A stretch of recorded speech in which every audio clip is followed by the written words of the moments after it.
रहमान रहीम अस्सलाम वालेकुम। मैं आपका वीर दोस्त गुलाम मुर्तज़ा, तुसी वेख रहे मुर्तज़ा टीवी। मेरे चैनल में सबसक्राइब करो, नाल एक बैल का बटन भी ओके करो क्योंकि हर वीडियो मेरे दोस्तों वीरों ਲਈ जल्दी ਤੋਂ जल्दी पहुँच सके। ਅੱਜ एक गां लैके आए हैं, मालक तो पूछांगे की ਇਹਦਾ ਹਿਸਾਬ ਕਿਤਾਬ है, किन्ने सूबे किन्ने दिन लैंदी है। मेरा कैमरामैन दिखाता, कैमरामैन दिखाओ। काले थन ने हम तो सही वाल क्रॉस जी लगती है गां जी। पूछांगे मालक तो की ਇਹਦਾ ਹਿਸਾਬ किताब है।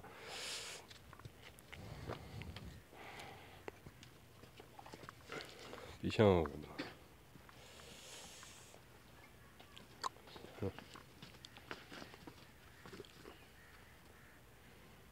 थोड़ा जहा टोरते ही लें यार।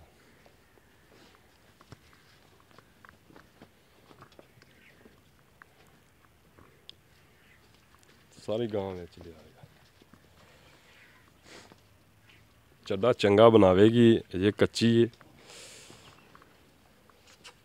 बस एक ही बेचनी है गां।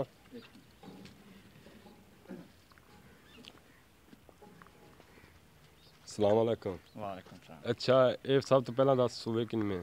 दूसरे सूए। दूजा सूबा सोना हुन? हाँ जी। पहले सूबे कितना दूध देंदी रही? पहले सूए तकरीबन 16-17 लीटर। 16-17 लीटर देंदी रही। हाँ जी। ते ये हुन दूजा सूबा सोनी? दूसरा सूआ सोनी। ये केड़ी नस्ल नुस्ल केड़ी आ? क्रास जी।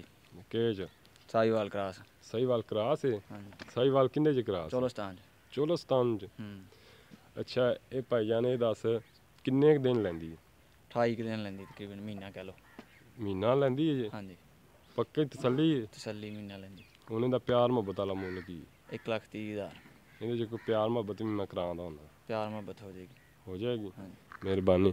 ਠੀਕ ਹੈ ਜੀ। ਕਿਹੜੇ ਮੇਰੇ ਦੋਸਤ ਵੀਰ ਨੂੰ ਪਸੰਦ ਆਵੇ ਰਾਬਤਾ ਕਰ ਲਓ। ਮੇਰਾ ਫੋਨ ਨੰਬਰ 0344 69 80 676। WhatsApp ਵੀ ਇਹਦੇ ਤੇ, ਈਮੋ ਵੀ ਇਹਦੇ ਤੇ। ਇੱਕ ਨੰਬਰ ਹੋਰ ਹੈ ਮੇਰਾ 0314 36 76 864। ਦੋਵੇਂ ਮੇਰੇ ਨੰਬਰ ਚੱਲਦੇ ਹੁੰਦੇ ਨੇ। ਕਿਸੇ ਦੋਸਤ ਨੂੰ ਪਸੰਦ ਆਵੇ ਰਾਬਤਾ ਕਰ ਸਕਦਾ। ਗਾਂ ਇੱਕ ਦਫਾ ਹੋਰ ਵਿਖਾ।